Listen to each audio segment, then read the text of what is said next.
मोहतरम सामीन सलाम अलैकुम। नाजरीन, शैतान या इब्लीस इंसानों का हमेशा से दुश्मन रहा है और जो इंसान इस इब्लीस की पैरवी करते हैं वो भी इब्लीस बन जाते हैं और वो शैतान या इब्लीस माशरे में खराबियां पैदा करते हैं। वो लोगों को मुल्कों के नाम पर, मजहबों के नाम पर दुश्मन बनाते हैं। नाजरीन, उस शैतान के बहुत सारे चेहरे हैं। कभी वो मजहबी पेशवा बन के लोगों के सामने आता है, कभी सरमायादार बन के सामने आता है, कभी डिक्टेटर बनकर सामने आता है, कभी वो मजहब का लिबादा ओढ़ के लोगों के सामने आता है, क्योंकि उसका मिशन ये है कि लोग अमन से ना रहें, लोग एक दूसरे को मारते रहें, लोग एक दूसरे को दबाते रहें मजहब के नाम से। मजहब, फिरका वारियत, कौम, रंग, नस्ल, छूत अछूत, अमीर गरीब, काला गोरा, ये इसके हथियार हैं। इन हथियारों को वो इस्तेमाल करके वो इंसानों को आपस में लड़ाता है। अल्लाह ताला क्योंकि इंसानों का क्रिएटर है, उसने इंसानों को वजूद दिया है, इसलिए उसने इंसानों के हिदायत के लिए वही का बंदोबस्त भी किया है।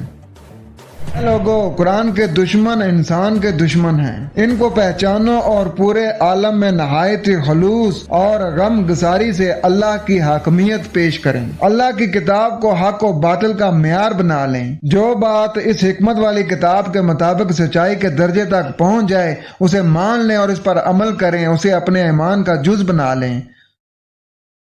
नाज़रीन, अफसोस है कि कुरान को इंसानों की लिखी हुई किताबों के ताबे कर दिया गया है। कुरान के मायने और मफहूम में तब्दीली करके रवायात को जिंदा रखने की कोशिश की गई है, जिसका नतीजा कुरान को पस डालना है। गैर कुरान को सलाम बनाकर पेश किया जा रहा है, जिससे कुरान के नजरियात और अमाल को बनी नौ इंसान से ओझल कर दिया गया है।